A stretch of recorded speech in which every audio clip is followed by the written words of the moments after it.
So ito pong 1.5 kuya kay Lola Yolanda na, no? Lola Yolanda kaya itong 400 kay Tita Ganda din, no? Ipunin mo yan para sa pagbalik, no? Sa doon sa dermatologist kasi isang buwan babalik po si Anthony dyan para po sa tuluyan po niyang paggaling, no? So anong masabi mo kuya na meron na naman tayong natanggap na blessings ng tulong galing po sa ating mga OFW na nagmamahal po sa atin dito. So nanapunta din no, ga-update na to si Anthony dyan kay atong miagi, agi kami sa dermatologist nga unta magpabiopsy mi pero wala madayon og biopsy kay napay giingon nga doktor nga para pud sa iya no.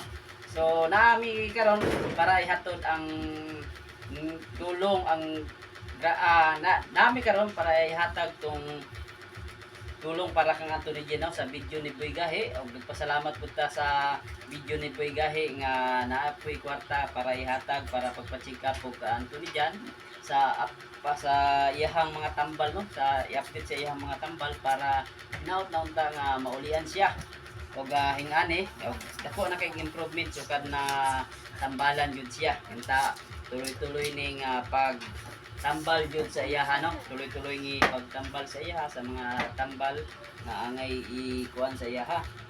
So daghang salamat sa inyo ha ma'am sa pagsuporta kang Anthony Jan ug kang kuya sa may istorya nato nga napoy kwarta nga para sa kang Anthony Jan. Una sa tanan dako na kay nako pasalamat. Una sa lahat, ang laki ng pasalamat ko, hindi ko na pangalanan sa lahat ng mga na tumutulong. Salamat sa inyong lahat. Laking tulong na po ito sa anak ko. Sana po hindi kayo mag-asawang tumutulong sa mga batang kagaya ng anak ko. Pagpalain po sana kaya ng Diyos. Sana po maraming grasya pa pong dumadating po sa inyo. Ano, God bless po at panginaot ang si Anthony Jan banan nato sa atong mga pagkampo nga maulian na jud siya hantod sa hantod para mawala na ni ang iyang sakit no. Og sa may istorya nato nga nanapay blessings nga gihatag sa imo ha. Salamat kayo no mga ma'am ug sir. Dako na kayong tabang para sa lahat. Og God bless po sa inyo ha. Si Lord na ang magsupli sa inyo ang grasyang panalangin para sa inyo. God bless po at thank you.